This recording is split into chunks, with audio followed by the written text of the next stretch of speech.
Shalom, peuple de Dieu de partout. Vous avez sous occasion qu'on a biso na kati ya Zaïre TV.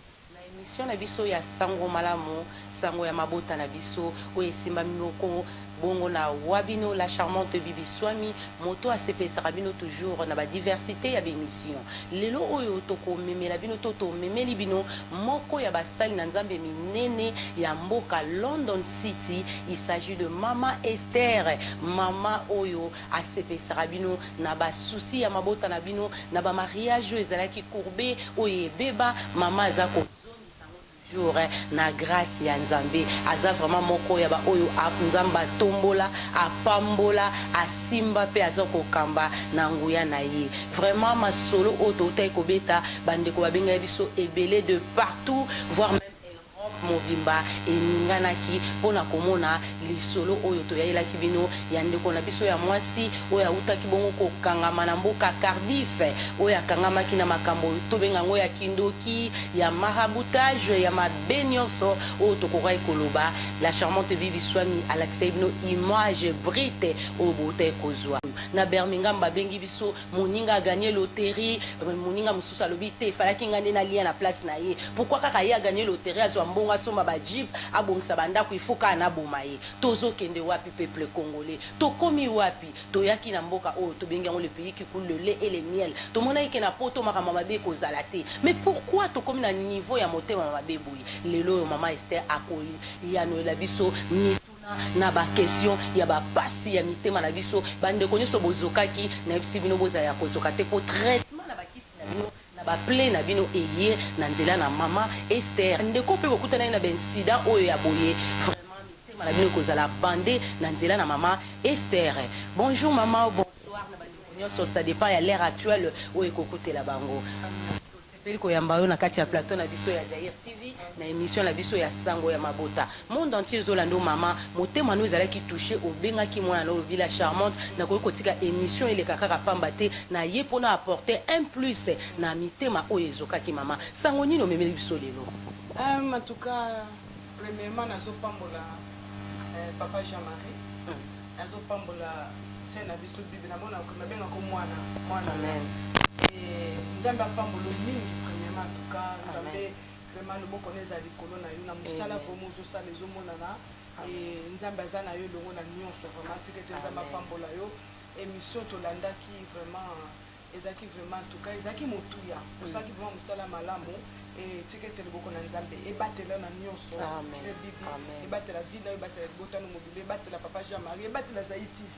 ekende musika vraiment bato soya na chaîne oyo bapambolama tomoni vraiment nalandaki émission wana vraiment premièrement natalaki yango après nalandaki yango te nalekisi comme d'habitude na talité mais après nayoki kozongela yango ngabi aya talinga bi ba émission beza eza nini yango mais motema na ngai etindaki natala yango avant natala yango ndeko moko ayebisaki nga abi o pastor otali programme moko eleki ngabi nini yango abi te na sali yango dabi Zaïre TV eza c'est bibi bazana papa Jean-Marie ngabi ok na kotala yango nde nazwaki ta ya kotala yango na talaki yango début jusqu'à la fin et motema na ngai etondisamaki na mawa motema na ngai etondisamaki na mawa nazotala émission nazotala yango mais nazolela na motema na nga nayebisi mbali na nga ke nakobenga se bibi po soki émission oyo esili boye esungi mpenza te mais sengi bana na nzambe basungama po eza mawa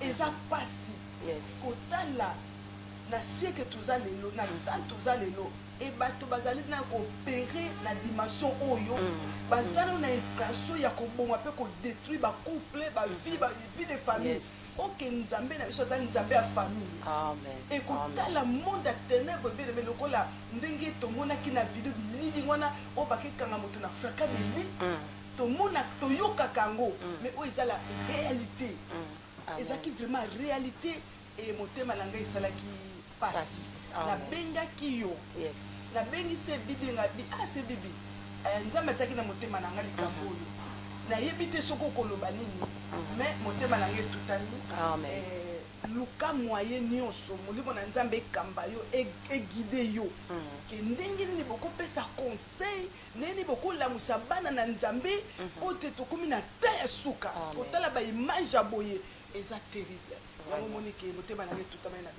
Amen. Merci maman, merci peuple de Dieu de partout beaucoup d'habisso. Et ça vraiment wabino maman pasteur Esther qui assis. Ba maman ya boye tous en bango vraiment besoin la communauté pour soutenir église naie bande ko vraiment baza ebelete.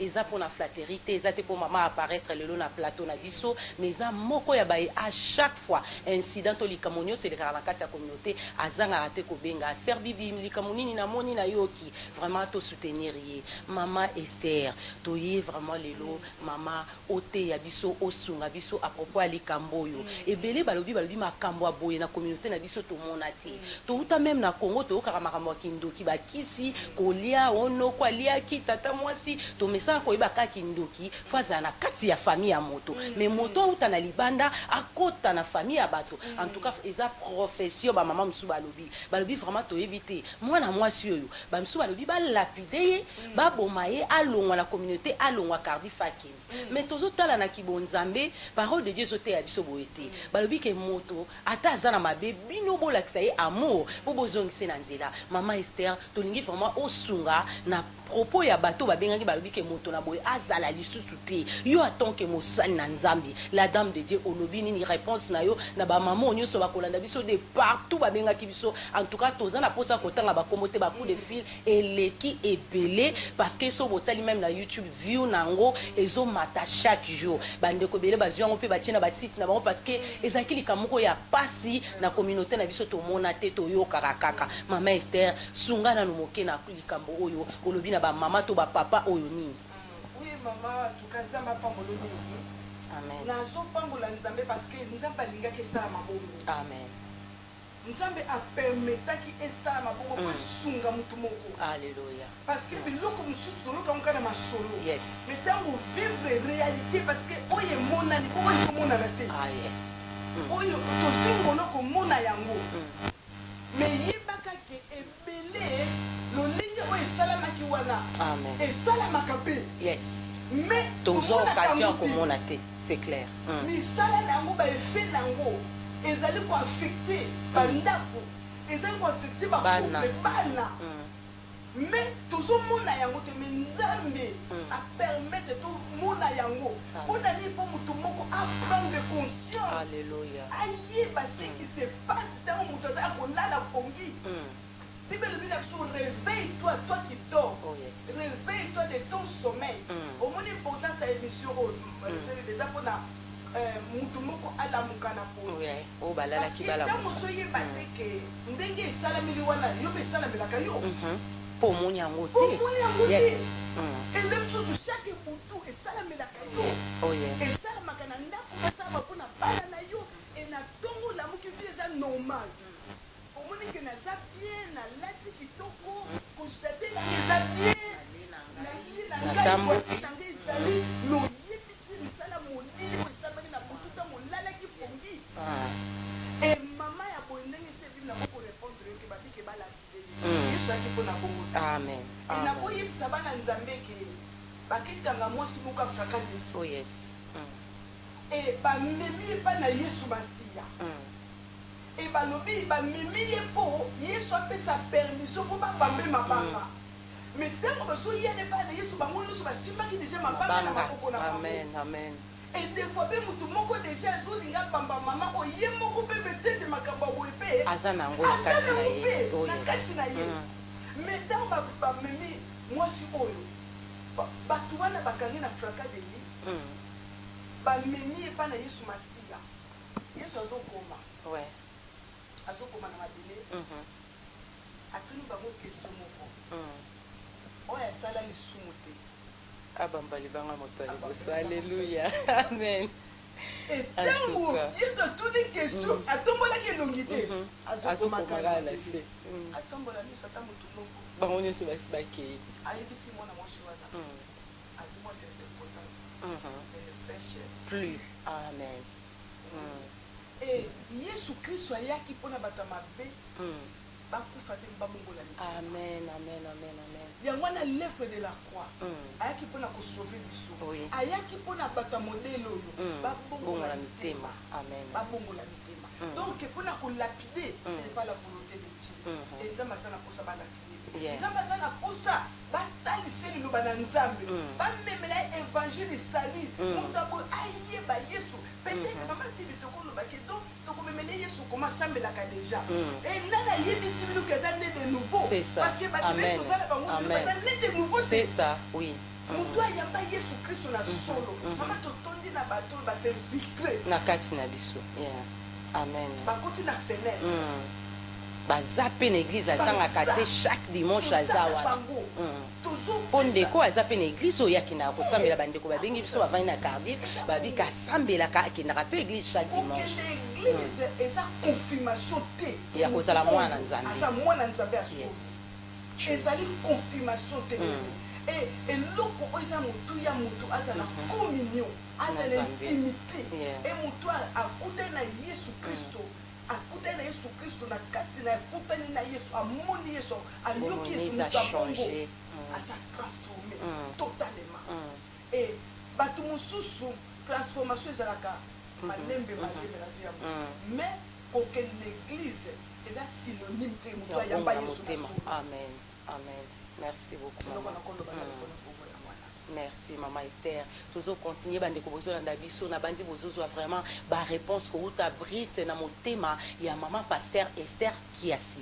Alobi na biso ke bo boma yete to lapide yete mais plutôt ndeko yo to lakisa e bolingo na Nzambe to zongisa ye na kati na makomi to landa exemple ya Christ oyo azali ko koma na mabele na landa pasteur mususu alobi tango Christ azoko koma azaki ndeko koma masumu ya ba nyonso ba yaki na mabanga po ba lapide mwasolo mais tant moko na moko azoya atalika lisumu ne oyo anga balobi kindoki oyo anga balobi magie oyo anga balobi kindumba oyo anga balobi boye songolo pakala moko na moko azongi na libanga na ye e moto abambaki susu libanga azalaki te yango na ndeko na biso to ana posa teke to lapide to zana posa kaka ndeko azonga vraiment kati na Christ parce que to lobaki appel ezalaka ndenge na ndenge ba appel musupe ezalaka brutal peut-être ndeko asala pe mabebele mais tango ekoki Nzambe na posa aya kati na ye po soki te ekozala trop tard avant que ndeko ezala trop tard to mona o lelo bandeko musu ba olala bazola mukate bazokufa bato bakomi kobanga babili wezo loba te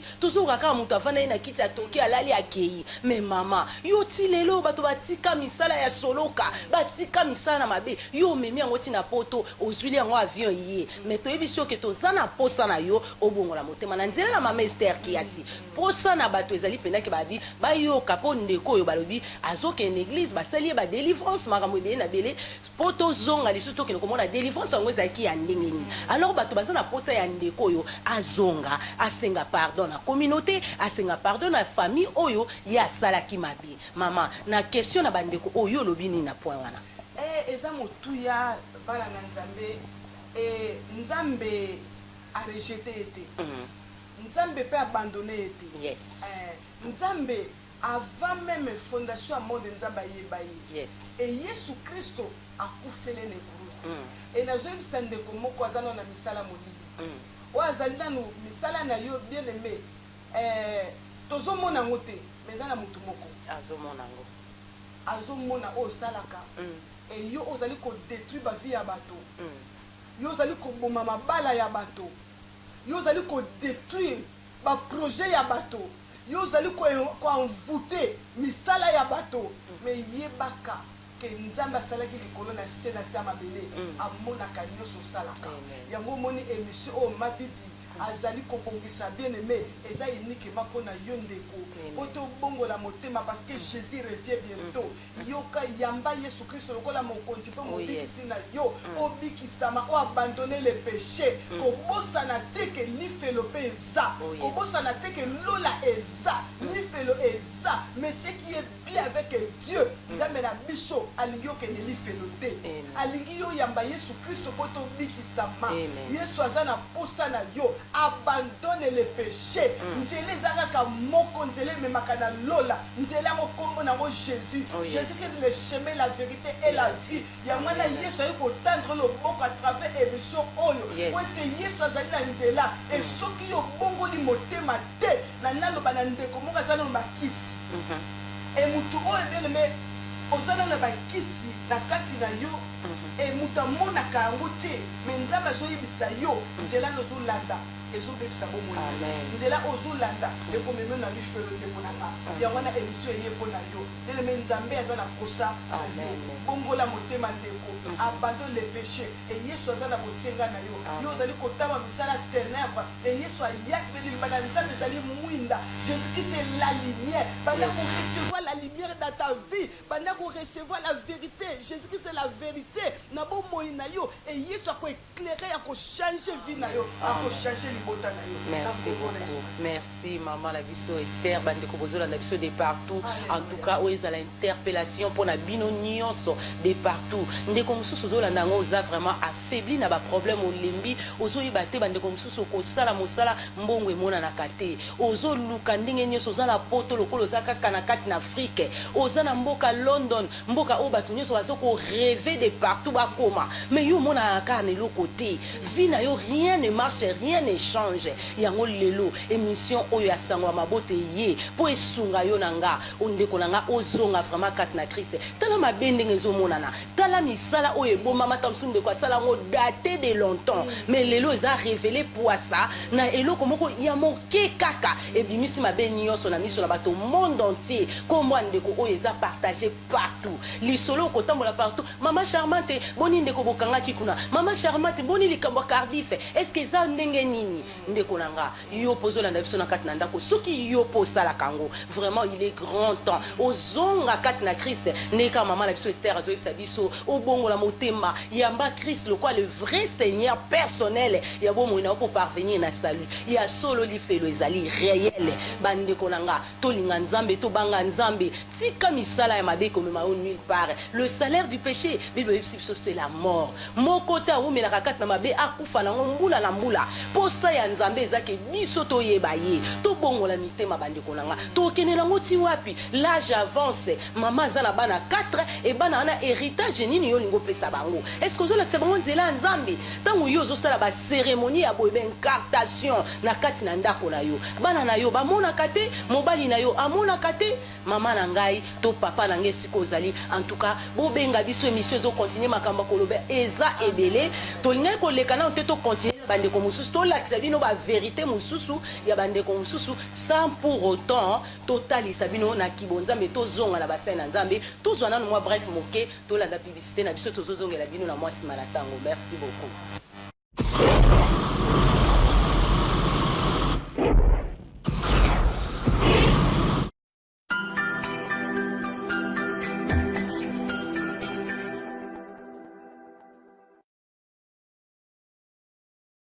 Box Sepela TV et sa version Yassika peuple congolais monde entier et ça soutient ma box les aboba y la bilo box quoi sanduku pour se même kidi té on a le moins ndako ça déménagement ndako yo faut pas benga sur la box la bilo là ba ya koshela no mususu non botala nouvelle oyo nouvelle collection oyo Sepela TV a pesi sur box na ya muke kaka ozana so yango dans la France et où dit Londres il y a un moyen de comme kaka c'est la TV sur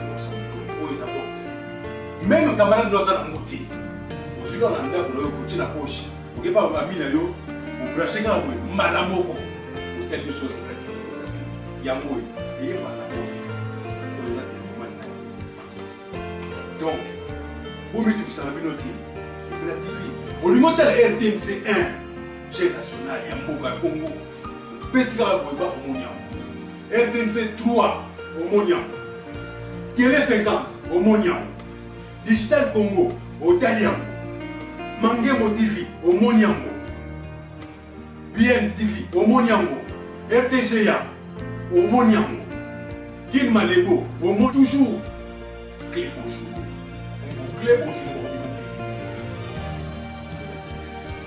Mama na ngai masolo ngo yango penza veut to sepeli onda ennui ezaka o chaîne boy ya koto ozong sa boy TFM ozong sa boy France O te ya biso pe bana kini yango oza besoin mona TKM oza besoin mona ba chaîne o news ça qui ya kana kata Sepela TV te na sepeli donc veut dire na sepeli pa ya o sepela ko ba de na ngai bomeka lokola nga nafanda na ndako na otala mpe ya bachaîne ya Kinshasa oyo nyonso na lingi donc so nyonso na bandeko ya kini babike baolakisa eloko boye na chaîne tel directement nga mpe na tiango tolanda na bango nzela mano donc feti maso eza sepela tv bonsoir donc bokosepela makasi yango oyo yanga yango oyo partout ozala internet ezali ozala connecté na sepela tv eza oza na Canada eza oza na Russie eza oza wapi partout na monde esika nyonso internet ezali okokapte bachaîne tout ya Congo donc avec sepela tv toza ya kosepela.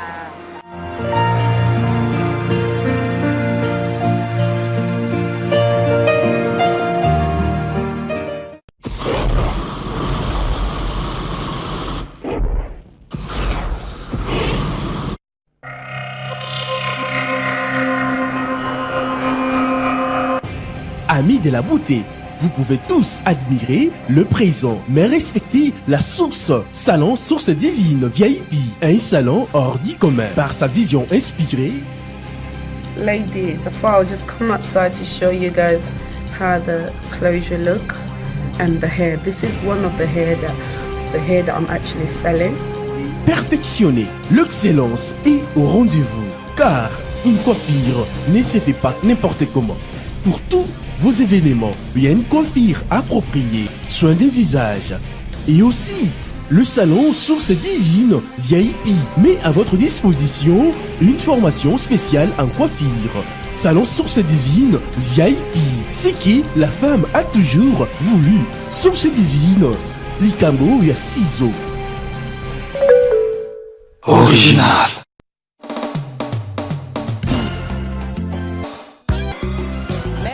Retour sur notre plateau, toujours continuer toujours na liso na biso lelo to baki lokola to kangi moto na nzambe to tika epambate toujours senga la maman Esther vraiment afungola biso nano bato bazo mona ka tozolo bala monoko peut-être que ba mona makambango et koma maté bande ko ba mona pena preuve à l'appui avec de versets bibliques maman pise biso nano exhortation moke bande ko nyuso ba kolanda biso de partout bazwa moi la bonne nouvelle de Jésus-Christ. Merci beaucoup maman. En tout cas, nous avons pambola, nous avons pambolé, nous avons biso merci. Et nous avons parlé na mutumoko za kola la pongi. Amen. Mutumoko ayebi nzambe. Mais à cause ya ba problème, à cause ya ba difficulté oya ki na bomo inaye. Azali aza kola la. Yes. La Bible le bien sur avec toi qui dors. Et Bible so talisa biso.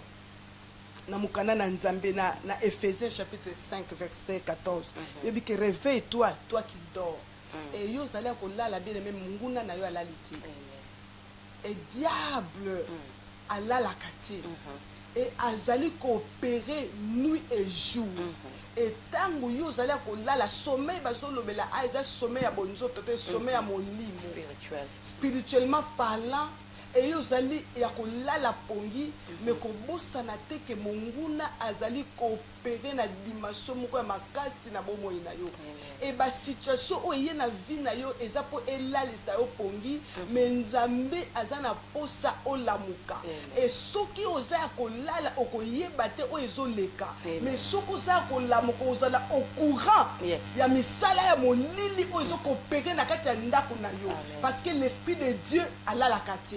Et mon limo na nzambe eza na posa yo lamuka bien aimé yango émission eye uniquement pour na mutu moko azala kati ya distraction azala kati ya sommeil et yo papa yo mama na bana bino nyonso boza kolala mais nzambe azali koloba no réveille toi parce que munguna azali korode tout autour ya ndako na yo et diable azali korode pour akota na ndako no pote a détruire bien aimé tozo kotala film ki toko bien aimé ozo kosalaba et musala oyo ezali pe korode tout autour na ndako na yo mais tango za ko lala mwana na nzambe mosali na nzambe bien aimé réveille-toi yo otanga sulu na nzambe te yo okoma prière une minute parce que ozomona koza bonne santé oyebi te eloko nini diable esi asemaki na nzoto na yo eloko nini diable asemaki na bana na yo yo ozala kolala omoni ntongo etani olamuki malamu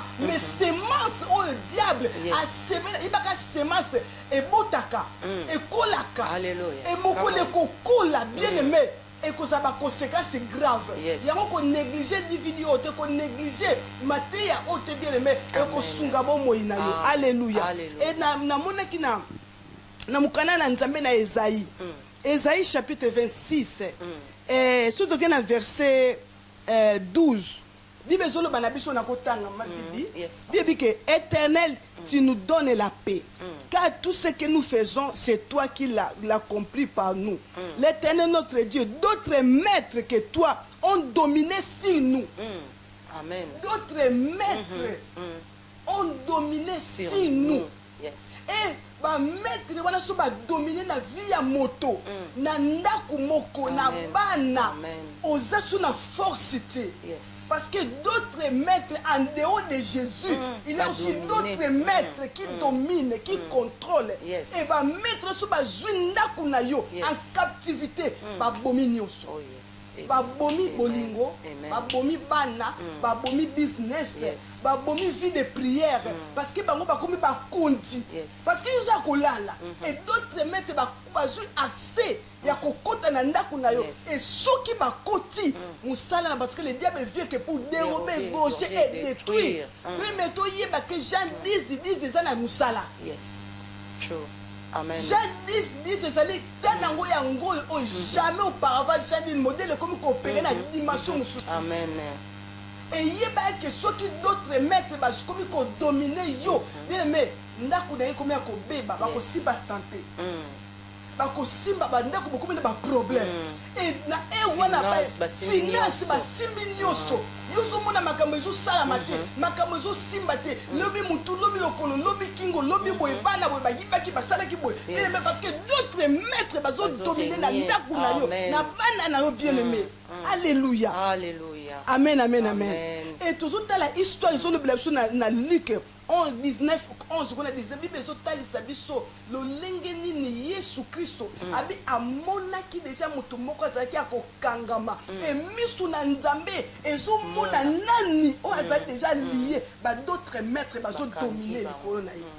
Mais Jésus Christ, oui, que Jésus a les 7 yeux qui parcourent toute la terre. Amen. Et mis son nzambe pour détecter ndako mutu moko et mutu na zaki akokama na village. Yes. Alléluia. Alléluia. Na village ba d'autres maîtres mais osana poto mais na village zo akokanga. Yes. Come on. Na le kanga kiyo. D'autres maîtres. Amen.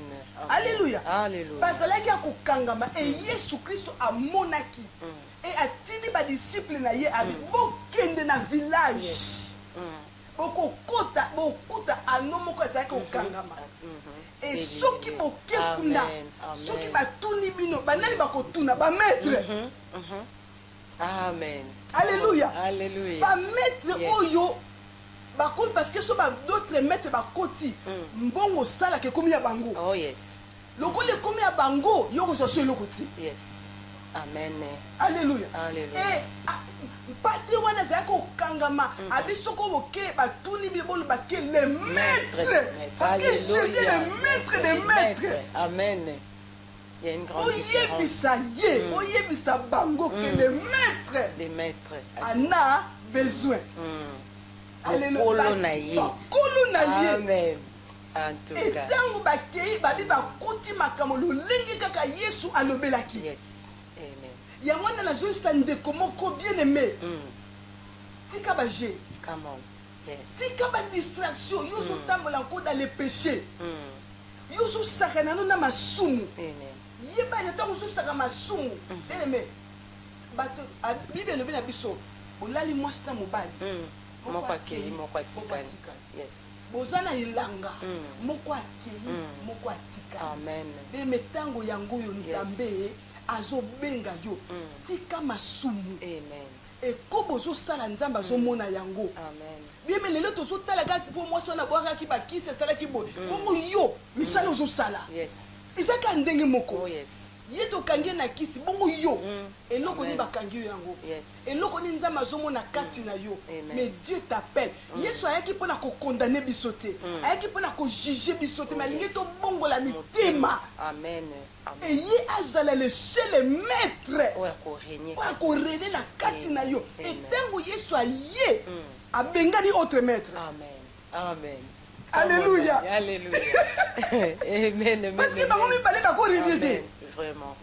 yesu akoti badotre mete bakangi bisaka bayaki nzela moko bakopalangana nzela sambo parce que le maître des maîtres kolo milimo ya koti azwi esika etango nganzami na vie na yo bien-aimé bitumbe koya nango elakisi te bitumbe koya te bitumbe koya batake koya bato lokola oyo tomonaki mpe bakoya na bango mais mission na bango kozala jamais accompli babible elobi na biso oyo asimbi na loboko na ye moko kobotola za te na moma na ye moko yesu masiya asimbi yo asimbi ndako na bible ntango mabe asimbi yo asimbi bibi asimbi nyonso na yo asimbi yo asimbi mobali na yo asimbi bana na yo asimbi business na yo asimbi baprojet na yo asimbi sante na yo nyonso ya yo na loboko na ye emoko te akoarrache na loboko na yesu masiya yango wana ndeko oza na intérêt otia vie en ordre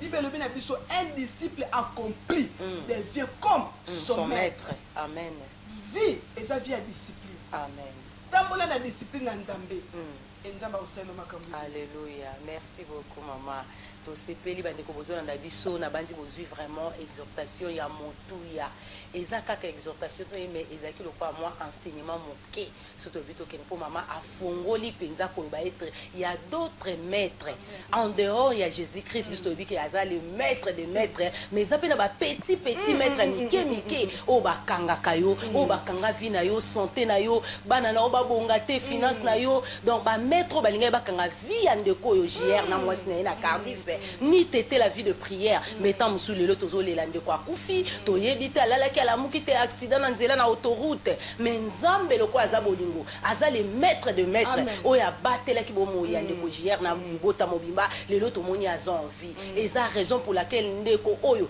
alobaki nazo zela ndeko mwasi azonga ne céleste ya koloba pardon abengi basel na nzambe na mboka Cardiff amoni azui solution te alobite média bote ya kaka pona nga ite mutu nazu problème mais média bola kisali kambo po batu bayeba ke ya d'autres maîtres ndenge mama la biso Esther alobi baza ya mike nzinga na yo bazo bebisa santé bazo bebisa vie okokene ko tango zo comprendre ndeko koma yeleleka asilisa ba université ndenge na ndenge mais ndeko mosala malonge ezalaka te okomona mutu atangaki asisi ma qu'est-ce qu'on se retrouver na ba cleaning job ezala ngo mabete eza mosala moto nyonso azwaka lipa na mosala oyo aza kosala mais soki moto azongi na ye moko anso abi non tala français molai nde bandeko balobaka ya songe ya baintellectuel anglais lokola mai mwana botami ya bakoli atanga mais mwana koma akende kose retrouve na bajob center akende koliaka babénéfice oyo ke mwana akoki kosala azwa bamortgage akende mosika mais lokola bamaître misusu ya mike bakangaki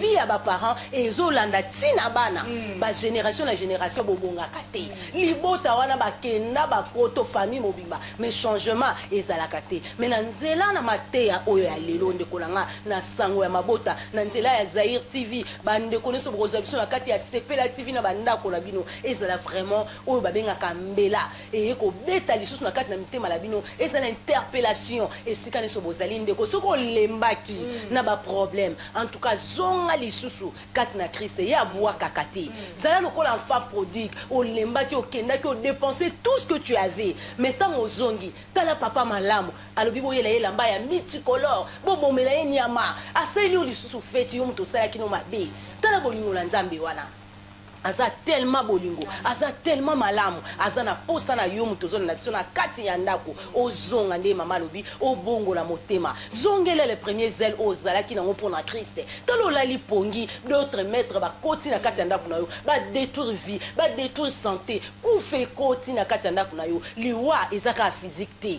il y a de mort eza spirituel rien ne marche ne mama biso Esther alobi nyonso ekufi na kati na ndako no mama zongela nzambe zongela vie de prière zongela o nyonso salaka te tika mabe bosana o zalaki na ngona passé po nzamba talaka passé to biso to sambela biso mto banaka église songolo pakala na Congo to kena ba retraite to lala la mangengenge te nzamba talaka mangengenge te atalaka présent yo za wapi makolo na o eza wapi passé c'est le cas futur et sikozo kenozo kena bana o wapi libota na ozo mema bango wapi mama Esther sunga lisusu libota na nzambe bazana posa na yo bino mate ya kitoko ya boye bandeko bazonga vraiment na nzela mitema ezalaki ya bati bazokaki donc likambo oyo ya Cardiff eningisi mokili mobimba bandeko na Canada bazokobenga États-Unis mama oyo azalaka wapi auti wapi te aza kaka mama na biso Congo makambo azokoopere ebele mpe na bato nde mama alobi baza koopere kino lelo oyo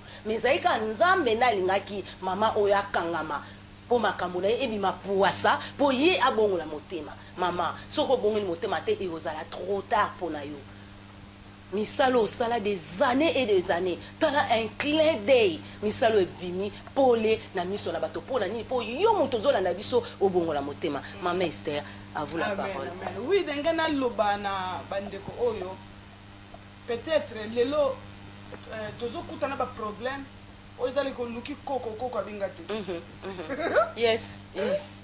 Tata moi ça ngapela yebi akote. Noko bazate. Noko abingai. Na yebi kututi. Nzoka. Oyo kabo pesa na kambote. Amen. Oh liaka na esani moko my best friend. Tango na bandaki ko tanga boya va émission. Enzamba bandi ko talisa nga baiser ya Jida. Amen. Yes. Baiser ya Jida. Po muta peso baiser okopesa baiser na musika te fo poussa. Na litama. Yes. Eneli pele la beki toko peso nzoto na nzoto tutani noka baiser ya eneli. Oh yes. Etango akoti pele me yango fotalaka okotisa nani na ndako na yo. Hallelujah. Okotisa nani na ndako na yo. Amen. E mutu wana okotisa na ndako na yo omoni ki akenda na makambo ebele ya vi na yo ya bana na yo akenda nango. Mais yo omoni ki otikali nzoka nyonso ake nango. Okoluka un jour euti wapi obandi koakize obandi kochange na église obasaka na osuti ateyaka bien me te likambo akoteya me te mais ozoyeba te mokolo moko ozangi ya kolala ozalaki distrait bien me oyambaki motu sans révélation ekiye la personne etango okotisi ye na ndako nzoka nde abomela yo nyonso nazalaki na ndeko moko akuta baproblème abongo ayambaki ndeko bebe toye mpona kopanza mabota te toye mpona kokabola te me toye nde tofongola nde misu motu wana omonaka pembeni na yo aza motu te soki osengi révélation ya nzambe atala so koganga. Yes, come on, man. Alléluia. Et ce qui ont consulté Nzambe a révélé son cœur. Et au kotika la mabolo mona so tombo la boko ko Amen. Thank you, Lord. Yes. Mutu mususu okotsa na ndako. Akenda na bana na yo. Akenda na ba projet na yo. Et mutu mususu betela lisolo vie na yo. Yes. Amen. Et metango fongoli motema obeta lisolo epa na nani omikaba. Amen. Nalingaka histoire moko eza na livre Esaïe et mosali na nzambe azalaki malade abelaki ntango molai et ntango abeli mokonzi ya Babylone atindi bajean na lettre na baprésent bakado et na ndako wana mpona kozwa banouvelle ya mosali na nzambe ndenge abelaki et ntango akoti na ndako akoti abia batindi biso pa mokonzi etango bakoti na kati ya ndako mokolo ndako eloko asalaki apresente ndako biloko nyonso pa bato bautaki Babylone. Yes. Amen. E bautaki Jérusalem te Babylone. Pourquoi car na Babylone mama fungola biso. Babylone d'abord ça eso signifie pe monde à ténèbres. Ah yes. Comme ça ma besoin régner. Babylone eloko malungi ezati. Yes. Et tango ba yaki na kati ya ndako eloko ya salaki a présenter biloko nyonso ezaka na kati ya ndako afunguli chambre nyonso afunguli ba trésor nyonso abandi ko présenter. Et tango asisi ko présenter Esaïe aye Esaïe ntango aye abi oyambaki bapari na yambaki papa est-ce que opresente bango biloko ya ndako abi na presente bango Esaïe andeli. Yes.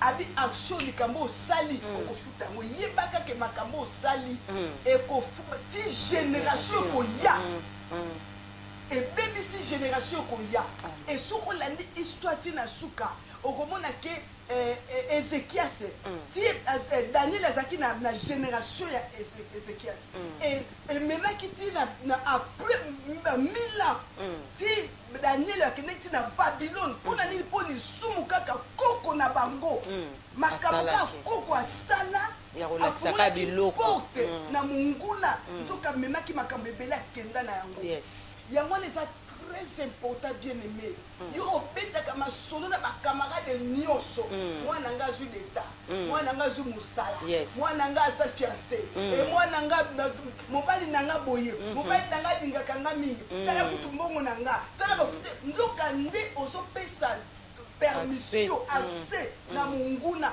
parce que diable alukaka motu aloba etakolobi Merci bandeko balandi ya émission na biso sango ya mabota tozoko avancer vraiment vers la fin de notre émission bolemba te kolandaka biso bino bolandaka biso tango nyonso na kati na Zaïre TV o ezomemela bino ba diversité ya émission ezosunga mitema na bino bana nzambe nyonso balembaki na nzela ya émission oyo na moumbo na ye mama Pasteur Esther lelo mama tozoko kene vers la fin conseil nini asuko kopesa po to kokene ko continuer na émission le pardon l'émission ezolanda merci beaucoup. Amen. Bible bina biso na Éphésiens chapitre 4 verset 27. Bible que ne donnez pas accès au diable. Amen. Ne donnez pas accès au diable. Des fois biso moto pesa accès na moyini. Na moyini kwa kota. Amen. Yangwana ngana do balende komoko. Ko pesa munguna na yo. Accepter. Amen. Amen. Amen. Akota na bana na yo na foyer na yo. Amen. Et on a le coup la continuité ezali et la neige ça ne comment que Yesu alingi. Amen. Amen. Tellement le souci. Même na butu la mukabodela. Amen. Et Dieu dit que prier sans cesse.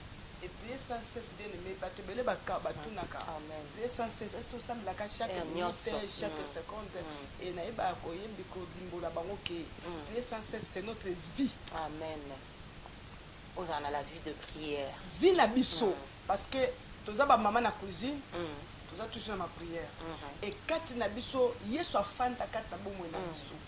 Et nakota la télévision, nako sur la téléphone, mais naza na kata prière na kati nanga.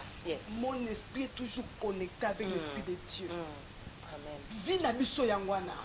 Bien aimé, vie na biso yangwana, yangwana ndeko. Abandonne le péché.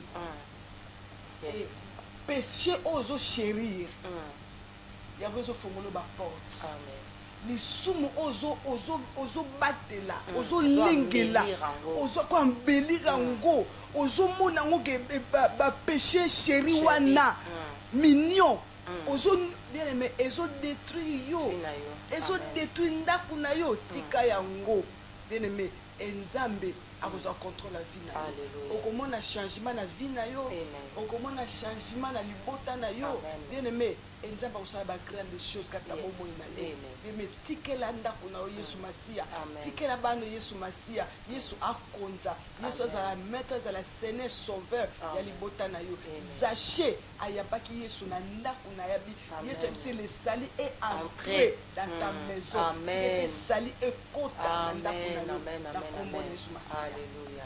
Merci beaucoup maman.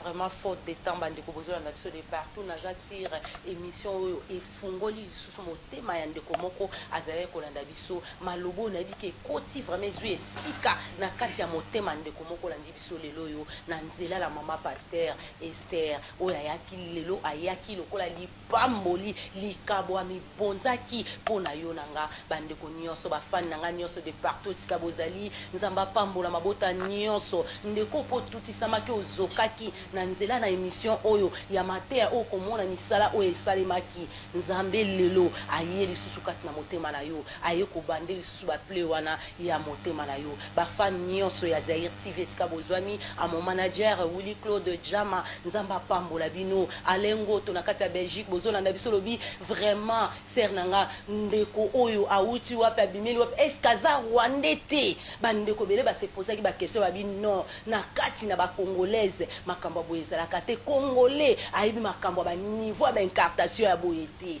mais azala ekandeko na biso tozana mama Esther azana biso mama lelo oyo liloba nini ozopesa bana ya suka poto kene ko clôturer na bato ba sista ki yo lelo na église esiko ozali remerciement na bato nyonso bakolanda yo Zamba pambola madidi nazali kopesa d'abord nzambe nanga merci amen nazali pe kopesa mobali nanga merci nazali pe kopambola mobali nanga baleona kiasi na pasteur Esther kiasi nazo bénir bana nanga nazo bénir bana nyonso église na nsima alléluia napamboli bango na mosala monene bazosala etika ete nzambe apambola bino esika bozali nazali mpe vraiment koinvite bato oyo nyonso lelo toza bato ebele bafani na bandako babi église ebebi église ebebi te baéglise nyonso ebebi te nzambe akopermettre baéglise nyonso ebeba te impossible non même kutu na apocalypse apocalypse ozotalisa biso les 7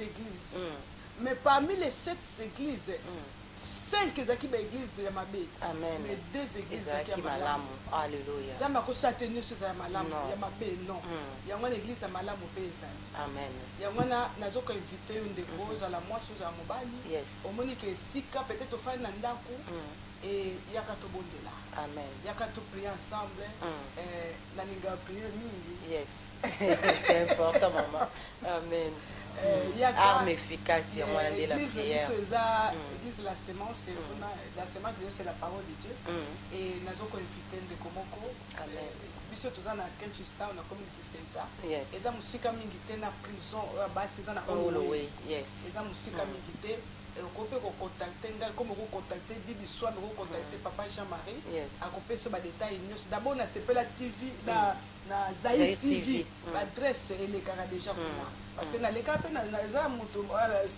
Zaïr TV donc omona bainformation nyonso eza kuna mais numéro na ngai ezali 074 24 31 88 29 nakobandela nabi 074 24 31 88 29 wali kocontacte nga to aluki bibi to papa Jean-Marie opesa information nyonso donc vraiment lobi ke tocontinue par la grâce de Dieu eza bazala na biso beleme eza toujours branché na TV eza vraiment chaîne ya lipamboli yebisa ndeko moko aza nanu connecté te yebiseke eza chaîne moko ezopambola bana ya nzambe makasi ezala lipamboli mpona ndeko tika ete nzambe apambola moko na mona amen merci beaucoup vraiment bandeko balandi ya émission na biso tokomi na suka merci beaucoup nzambe apambola Colette Yefa waza moko ya baye basutenaka émission na biso to Zaïr TV tozalaki soutenir moto asimbaki assistance alelo papa na biso moko kiasi o bandeko babengi ye VDH papa moko ya motema malamu ayambaki biso lelo afungole biso porte lisusu kokotisa biso na kati ya ndako na esika cadre o tozwami lelo kitoko boye ezalaki na assistance na ye lisungi na ye esalaki émission o eleka malamu nzamba pambola papa na biso kiasi bandeko nyonso basutenaka biso Colette mpingi esiko ozali moto asalaka simbaka masolo ya maquillage suki toza na VIP source divine Guidile Makungu bokolanda publicité na ye moko ya bandeko oyo bayaka toujours koposer pierre na bango mpona kosunga mosala ya ndeko la charmante ekende liboso toza na Debache chez Bache restaurant na biso bandeko bokotaka bosunga to se soutenir les uns aux autres moni ndeko nao azoteka ezala kwanga ezala makala ezala pétrole to soutenir pe bapaya mingi cette fois-ci tokende ko soutenir kaka bandeko na biso mpona kosunga etobosani te bana biso vraiment bakoli na kati ya mboka oyo batangi awa bazwi badiplôme awa toza na mwana biso azosala activité moko oyo ekosunga bomona ye moko mpe akoloba nalingi nzambe apambola mosala na ye kende liboso le 8 janvier baza na 2 journées bazosala batike ezotekama baosala théâtre toujours chrétienne mpona kosunga mabota bana ezaka mpona bakongole te bokuta mindele na kati batike ezotekama nimero na ye koleka bobenga mwana na biso aza jeune sœur na biso bosoutenir alors eza na janvier 2016 to bando tombola bana na biso boko aza pe mwana ya mosali na nzambe ya mama na biso Esther kiasi tosomba babiye ba mama bobenga ba papa botinda bana bakeli kotala théâtre voilà tokomi bongo na suka ya émission na biso na caméra tozalaki na yeme ya Zaïr TV ezali Jean-Marie Tobandi GMT Production et na micro ezalaki wabino humble servante la charmante Bibi Swami London England. Tobosani te bébé Chloé na mosika mbote na opelokola Maliki Arafat Belinda Mavola nzamba pamola bino nyonso. Merci beaucoup na Njibou de Nazareth yepe lokola moko na bayiba soutenaka Zaire TV banzembo na yebo mona rango de City Boy. Merci à vous. Bye bye.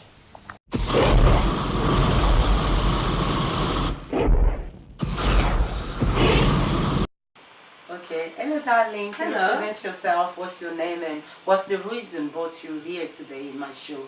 Sure. Okay. My name is Benedict Kiasi, Okay. and I am the CEO and the Executive Director of Kiasi Production Theatre. Okay. And at this moment, I just want to invite everyone to my show Godspell. The leaflet's right here, which will be taking place on the 8th and 9th of January. Yeah, 2016. 2016, that is, not this year. Oh, yeah. Yeah. Because we are in the end of the year. What are you gonna do in that show? So basically, in this show, I'm just directing the whole show, and you know, the show of Godspell tells the story of Christ, Jesus Christ, from his baptism all the way up to his death. Yeah. And it is a true story. It is the way the Bible presents Godspell. I wouldn't say it's particularly religious, but it does tell the story of Christ. So, you know, I'm inviting Christians, non-Christians as well. Everyone is welcome. And I'm trying to do something new, you know. Being a Congolese director is very rare to find, especially in the field. Yeah, especially in the field of theatre is very, very rare to find. So, so I thought, let me step out and do something that I love doing, that I've studied to do as well. So, you are qualified for it. I am qualified. I've just come out of university. I'm doing my master's next year, so I'm definitely qualified. I've been doing it for years. What's the ticket is gonna be? What price is gonna be for adult? What certain age you need to? You know. Well, full prices are gonna be from £15. Okay. And please don't be alarmed with the price, because cinema alone is £12. You're not paying that much to come and watch. Yeah. And students is 13, and if you're doing a family value, that goes a family of 4 will be £50. Okay. And for how many people? When you mean family, mom, dad, how many kids? 2 adults and 2 students. Okay. So yeah, feel free to come. That means welcome for all ages. You're gonna really, really enjoy it. You're gonna love it. It's funny. It's emotional. It's a whole lot of things. You get to see Jesus grow, and you get to see the disciples and get to know him in a different light. It sounds good. Yeah. For kids to come as well. Yeah, definitely. I'm inviting you all where you are. Come and support our sister Kiasi. She's there for us. So send your kid. It's not expensive. For £15, the kid can buy something, you know, chicken and chips. They eat and it's finished. But it's better, very important for them to know the life of Christ. And in here, in the flex, you can see it say God's spell. They're going to explain the Bible from the child when Jesus Christ was born until his death, which is very, very important for our kids to know about it. My sister, if you can explain again more where the event is going to be taken. Sure. So the event's going to be taking place at Stratford Circus. That is Theatre Square.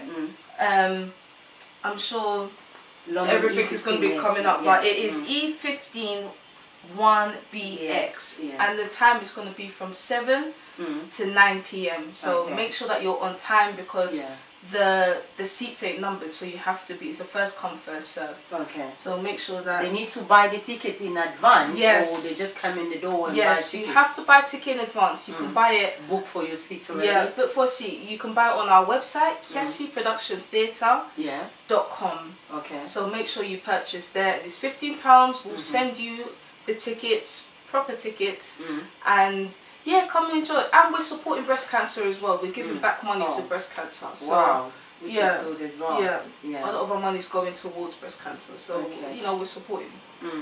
And for all those kids who wanted to come and learn from what you just finished now, what you're doing, you can teach them again how to do or to work like you. Yeah, definitely. To do the theatre if they want to come, or to be a member. Yeah.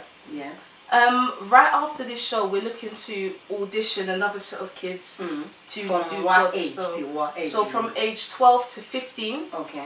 in time we'll extend the ages because it is, you know, an adult show. But from the age of 12 to 15, right after the show, I'll be there. So if you want to come and talk to me, or parents, if you want to come and talk to me, get your children involved, feel free to do that, and I'll audition you. Okay. And if you've got talent, if I see something special in you, then you can definitely, I mean, we're touring, we're going to schools, we're performing tomorrow. There's a lot going on, so. Okay. Yeah.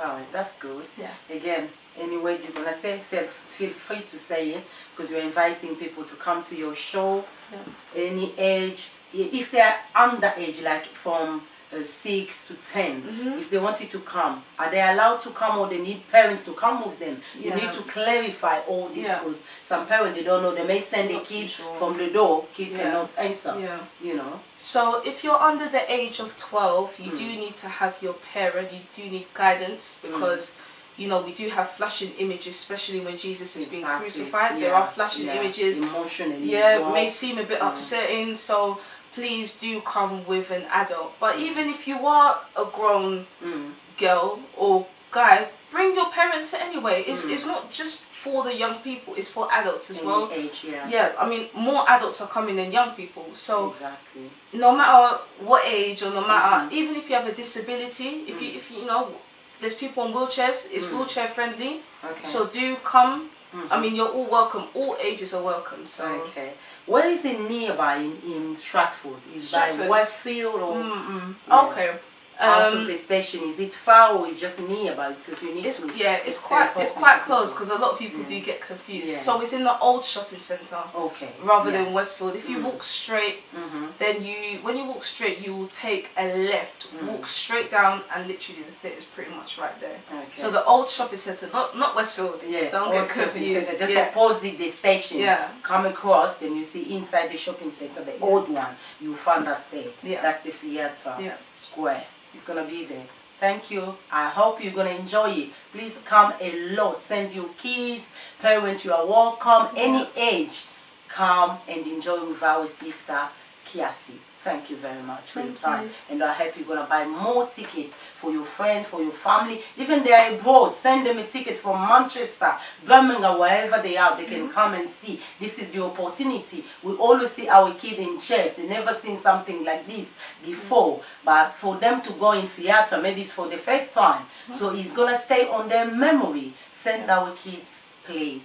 Thank you very much. Thank you. Bye-bye. Bye.